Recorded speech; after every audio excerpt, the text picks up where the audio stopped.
A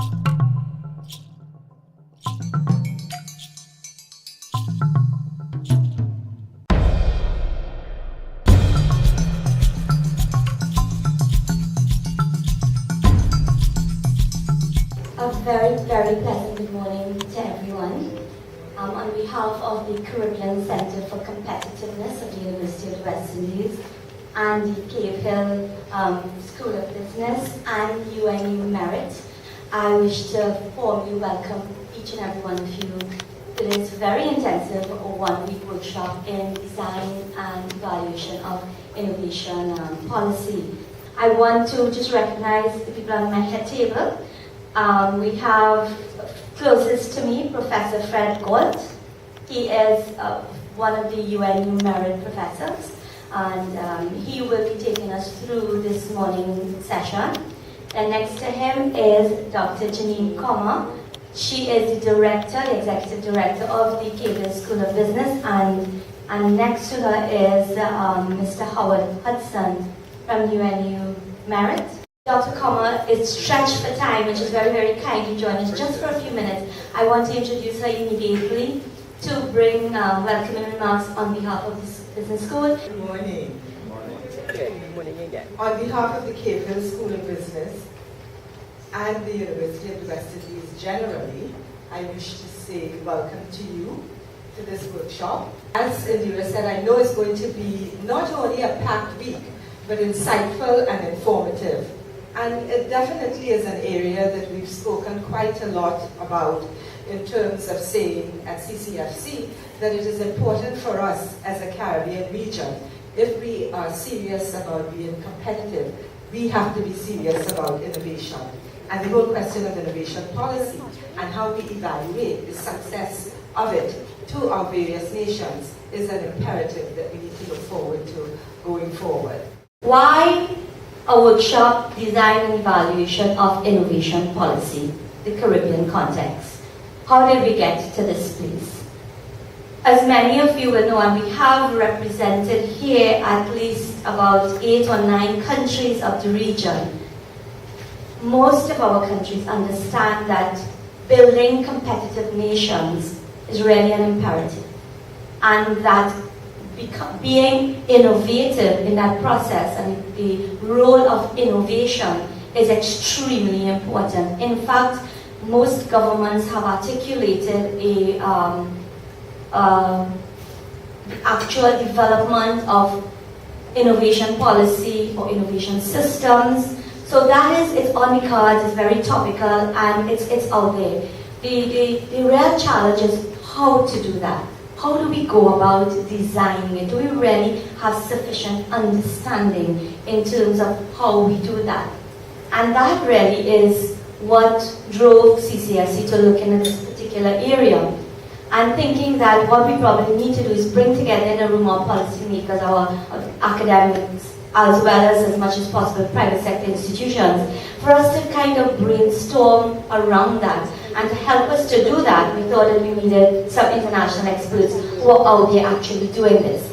And this is what led us to this partnership with UNU-MERIT. I think it's very important for those of you who are coming for the first time to understand a little bit about the Caribbean Center for Competitiveness. Yeah? So the center is a University of the West Indies center. But it's funded by the IDB, DFID, and CEDA. The center, as I say, is just 1.5 years old. It's located on the St. Augustine campus, but it really has a regional mandate. So we really very, very aggressively and intentionally and deliberately make an effort to ensure that at any activity that the center is doing, we have regional representation, that we are building capacity in the entire region, not just in 1 or 2 of the countries. It was set up to, 1, build technical capacity and competitiveness in the region, understanding that in order to build competitiveness, we need to know how. We need to understand what are the methodologies out there. How do you really go about building competitive nations? And by that we mean we understand that we have to build competitive firms, competitive industries. We have to have competitive policy environment. So when I use the concept of competitive nation, I'm letting you know all of those issues are subsumed under it. Second purpose for the center is to do research and case study analysis in the region. And in fact, in April of this year, we hosted a competitiveness case writing workshop using the global value chain approach. And we have 7 groups coming out of that who are actually in the process right now of writing up some cases at the firm level, in some instances at a cluster level, at some instances at a sub-regional level. So we have 7 very interesting cases that will be written up coming out of that workshop, because one of the vacuum that exists is really knowledge, documented knowledge on regional competitiveness. Yes, we rank very low, and we know we have to improve our ranking competitiveness, but there are examples of firm-based competitiveness industries that are competitive, and we really have not done the work in terms of putting it down on paper. So that is one of the gaps that the center is really seeking to fill, and we're hoping that these cases can filter into the business schools to be used in academic programs. They can be used by firms coming into the industry wanting an understanding of what's happening. So we are now trying to contribute to that global literature of cases on firm-based, industry-based competitiveness. Then we are intended to be a centralized repository of knowledge. So we kind of, in one centralized place, will try to harness all of the information that's available on competitiveness, and our focus really will be on small state competitiveness. And thinking about all of those things, understanding that there are multiple number of institutions existing in the region already that are doing things. We didn't want to be duplicating, although there will always be some amount of overlap. So the center felt that we needed to identify a niche where we would focus in on, where we would focus in terms of building capacity, working with private sector institutions, working with donor institutions, working with governments in terms of moving from pure research to applied research to be able to work hands-on on the ground building competitiveness strategies. And after about a year, and in terms of doing our research, we have zeroed in on these particular areas: clustering, global value chain analysis, and innovation.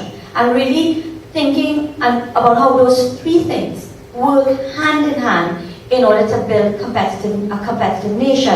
And you will notice that there's one particular segment in this workshop that actually speaks to that particular issue, looking at these 3 areas. So this is the niche that the center is focused on. To date, we have trained close to 200 participants who have attended the workshops that we have done. Some people have actually attended all of them, because we felt that it was important to have a cadre that would complete the entire set of training. So we have that expertise on which to now go out and work with government, work with private sector in terms of doing the work. And we've already initiated a number of discussions with some regional governments and regional institutions that are interested, very, very much interested in this kind of work for their respective sectors, and so that we are doing that even as we continue to build capacity.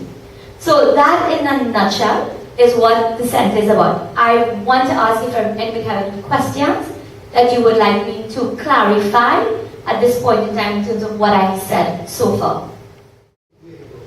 Well, that's a very good question. So what we've done in terms of, because it's a university center, and in terms of building technical capacity, it's really about building it within academia as well as within the policy environment and even private sector. So we have been building a database of all of these institutions, and anything that we're doing, we send it throughout that, through that database. So we have a listing of possibly all of, certainly it's not exhaustive, so it's a constant work in progress. But we have a pretty large database of all the academic institutions, all of the, well, not all, a lot of the private sector institution, umbrella institutions. All of our participants become part of that network, so we feed it through them when they participate in our workshop. Governments, we try to identify the institutions within the countries that we believe are in alignment with what we are doing. And I will now introduce to you to represent UNU-MERIT, Mr. Howard Hudson, and he will tell you a bit about the university and about the program for the next 5 weeks. Mr. Hudson, come on, warm program welcome. So we're here today to work on this program, the design and evaluation of innovation policy, tailored specifically for the Caribbean context. Thank you very much, Howard. I just want to share with you how the region ranks with respect to innovation in the Global Competitiveness Index. And these are, it's not all the countries in the region, unfortunately, which are ranked in the index, but these are the ones that are, and this is the 2012 data.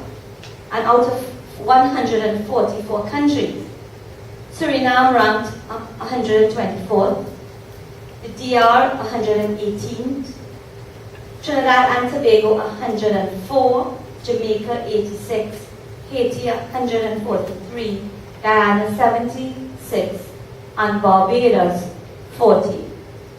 So Barbados really is the regional leader in terms of its ranking on the competitiveness index in innovation. And I think, trying to really understand, therefore, why Barbados, why not Jamaica, why not Trinidad and Tobago, what it is behind that, I think really makes for an interesting thinking. And it is also worth noting that the country that ranks highest in terms of innovation subpillar on the index is Switzerland. So just for information, so that clearly there is, if we take this index on face value, which I think we should not, because we really need to challenge almost many of these indices that are developed externally and really literally almost imposed on us. Is it really fair to rank Haiti against Switzerland, for example, using the same set of variables? So all of those things, as regional thinkers, we need to really think about and determine whether the degree of irrelevance and the extent to which we really need to redefine things in order to meet our own particular needs. So this is just some information, food for thought as we go into the workshop.